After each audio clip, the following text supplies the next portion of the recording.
right, here we go. Hi, John. Hey, what's up, Andrew? How you doing today? Good. So what's going on here? We got some Joe Satriani going on. Oh, I can hear that. Yeah, you just heard a little snip. Just show you how we got that. Yeah, what you have here? Plug in. Well, we got the fly rig, and we got a DS1 for the distortion, and we have our killer whale for the wah. Just real quick, we have Sans amp set up for a clean sound. I hear something else. Well, that's some reverb from the Sans amp. Oh, okay. And then I got the delay on to add some short slapback and modulation. And then we add the distortion.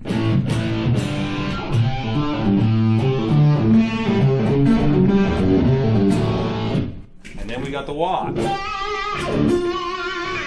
Okay, let's hear this one into an amp. Okay. All right, so unplug, plug in, and shoot. And this is just camera mic, right? Yeah, right now. Yeah, I know. I'm gonna plug in the close miking right after that. Okay, so here we go.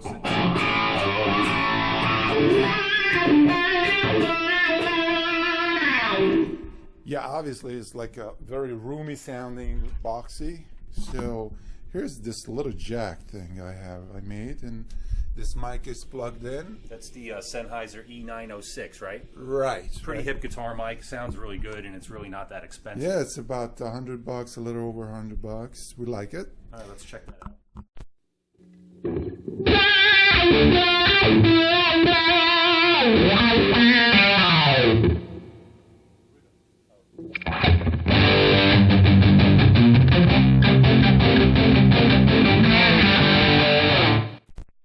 Not bad. Yeah, it sounded good. So why don't we get like we didn't try direct into a mixer. Good yet, right? idea. Into the camera. Now I have another jack set up here if I find it. Yeah, this comes out of the mixer.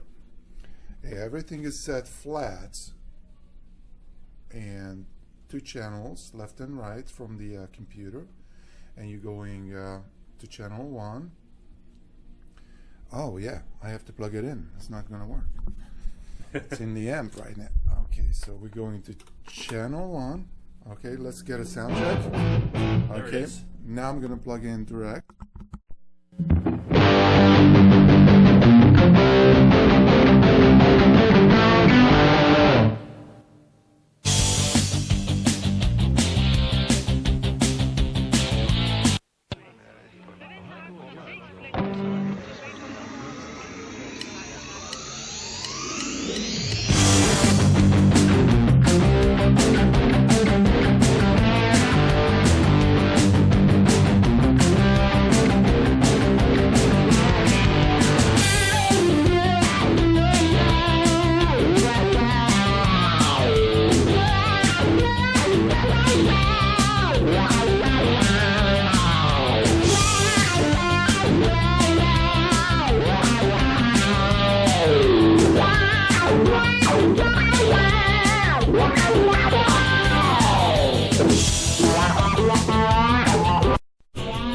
Okay, back to room mic. So basically, I played a trick on you. Did you notice it? Yeah, you switched out the distortion, right? Yeah. So what we shut off the DS1 and added the plexi? Yeah. And how did that feel? I felt a little bit different. The DS1 is kind of like a heavier distortion unit that doesn't have much dynamics in it. So I noticed when you hit the plexi, it was responding more to how I picked. So I needed to actually make that pedal sound the way that it needed to sound. Right.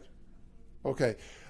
So what we are saying here is that if you want to get the real authentic sound of a particular player, it's always recommended to use that kind of a setup. Like even the guitar, we unfortunately don't have an Ibanez here. Yeah. So the closest thing we could get is something with the humbucker. In the bridge, you know, and a whammy would have been nice, but it's just not on this guitar. But, you know, just to get the basic idea, you know, you get the... But the DS1 definitely helps to achieve that sound. Of course, if you're in a pinch, you're at the gig and you have to get that sound and you don't have a DS1, the plexi can come close. Oh, yeah. But it's not going to be the same. And if you want to get a Jimi Hendrix sound, for example, It would be nice to have a fuzz face. Yeah, and a Strat, and you know, and the Vox wah-wah. You know, you got to add a little bit of, you know, the original equipment that was used. You know? Yeah.